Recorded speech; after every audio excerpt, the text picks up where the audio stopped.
Hello. Hello, কোথায় তুমি? তোমার সাথে আমার কিছু কথা আছে। কি কথা বলো, আমি কাজ করছি।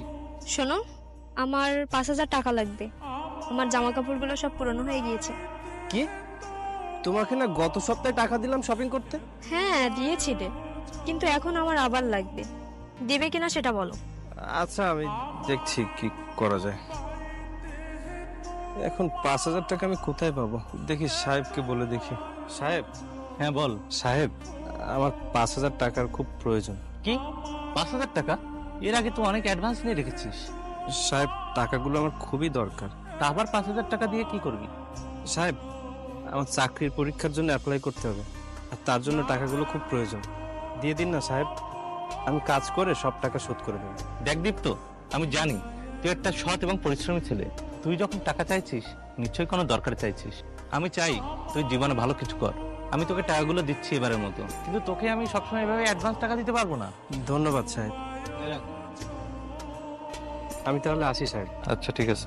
এত দেরি করে আসলে কেন? আসলে দেরি। টাকা এনেছো? হ্যাঁ, এনো টাকা।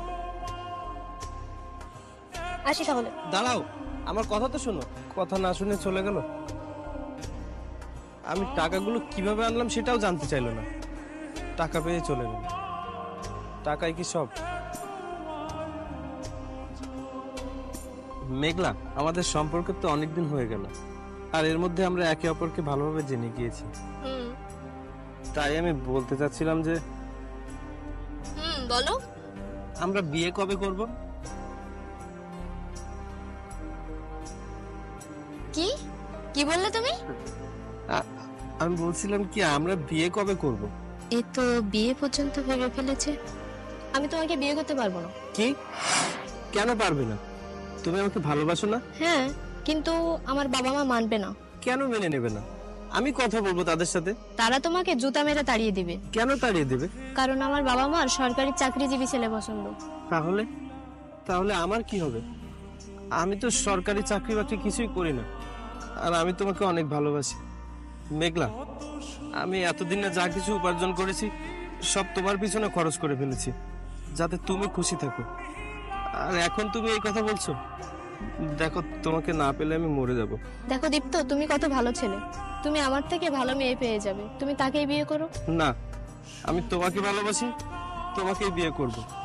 দয়া করে তুমি তোমার মা বাবাকে রাজি করাও।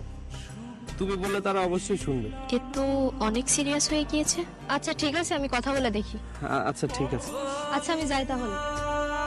মেঘলাকে আমি অনেক ভালোবাসি, কিন্তু ওর মা বাবা তো আমাকে মেনেই নিবেন। আমি এখনো তো কোনো চাকরিই পাইনি, কিন্তু আমি বিয়ে তো শুধু ওকেই করতে চাই।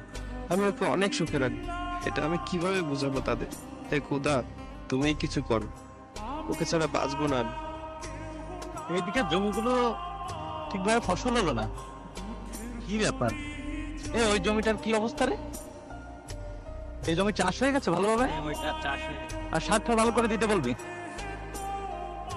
দীপ্ত, তুই এখানে কি করছিস কাজ বাদ দিয়ে? তেমন কিছু না সাহেব। যা গিয়ে কাজ কর। তো সেই চাকরি অ্যাপ্লাই করেছিস? সাহেবকে কি করে বলবো? আমি তো টাকাগুলো মেঘলাকে দিয়ে দিয়েছি, অ্যাপ্লাই তো করতে পারিনি। জি সাহেব, করেছি। যা এখন মন দিয়ে কাজ কর, অনেক কাজ পড়ে আছে। আচ্ছা ঠিক আছে সাহেব। চল। ওই জমিটার কি অবস্থা এখন? ওই জমি চাষ হয়ে গেছে। চাষ হয়ে গেছে? কে ও? ও হচ্ছে আর তুই কে? তুই ওকে টাচ করলি কেন? আরে মোবাইলটা যখন আমারই, তার ডিসপ্লে তো আমিই টাচ করবো, তাই না? আচ্ছা, এই প্রশ্ন তো আমি তোকে করবো, তুই কে? আমি কে মানে? আমি ওর বয়ফ্রেন্ড। এই কি বলছো? বয়ফ্রেন্ড মানে? হ্যাঁ, ও আমার বয়ফ্রেন্ড। তাহলে আমি কে? তোমার ভাই? তুমি যেটা ভাববে। আচ্ছা, তার মানে আমি তোমার ভাই। নিজের লেভেলে থাক, গার্লফ্রেন্ডও আমার। আরে কাল পর্যন্ত ওর সব খরচ তো আমিই দিচ্ছিলাম, আর এখন এসে বলছিস তুই ওর বয়ফ্রেন্ড? আর তুই, কাল পর্যন্ত আমি তোর বয়ফ্রেন্ড ছিলাম না? তাহলে ওকে কখন ফাঁসালি? ও অনেক আগে থেকেই আমার বয়ফ্রেন্ড। ও আচ্ছা, তাহলে আমাকে কেন ফাঁসালি? একটু পাশে চলো, তোমার সাথে কথা আছে। শোনো, কাল তুমি যে আমাকে বিয়ের কথা বলেছিলে না, সেজন্য আমি তোমাকে রেখে ওকে বয়ফ্রেন্ড বানিয়েছি। কিন্তু তুমি তো বলেছিলে তোমার বাড়ি থেকে মেনে নেবে না। আমি মিথ্যা বলেছিলাম। ও আচ্ছা, এই ব্যাপার। ভাই, তুই কি কোনো সরকারি চাকরি করিস? না। তাহলে কোনো বিজনেসম্যান? না। তাহলে নিশ্চয় লক্ষ লক্ষ টাকা আছে। নেই তো। তাহলে বুঝে না ও আমার সাথে যেটা করেছে তোর সাথে ঠিক তাই করছে। ও গরিব বলে আমাকে রেখে তোকে মিথ্যা প্রেমের জালে ফাঁসিয়েছে। মেঘলা ওকে ঠিক বলছে। আরে তুমি ওর কথায় পাত্তা দিও না তো, ও অনেকদিন ধরে আমার পিছে ঘুরে, কিন্তু আমি ওকে পাত্তা দিই না তো, এজন্য বানিয়ে বানিয়ে ও মিথ্যা বলছে। তুমি ওর কথা বিশ্বাস করো না তো। ও আচ্ছা এই ব্যাপার, তাই বলো। বন্ধ কর তোর এসব নাটক আর যা এখান থেকে। তুমি কেন এমন করছো? আমি তোমাকে অনেক ভালোবাসি। আমি কি না করেছি তোমার জন্য? আমার সব পরিশ্রমের টাকা আমি তোমার পেছনে খরচ করেছি। আমি চাকরির পরীক্ষা দেইনি, সেই টাকা এনে তোমার পেছনে খরচ করেছি। তুমি তারপরে আমার সাথে এমনটা করছো। তুমি এমন করো না প্লিজ, আমি তোমাকে অনেক ভালোবাসি। আমি তো তোকে ভালোবাসি না, তুই আমার সামনে নাটক করিস না তো। আমি আবারও বলছি, আমি তোকে ভালোবাসি না, বাসি না, বাসি না। এই কথাটা তুই তোর মাথায় ঢুকিয়ে নে। কি রে ও কি বললো শুনিসনি?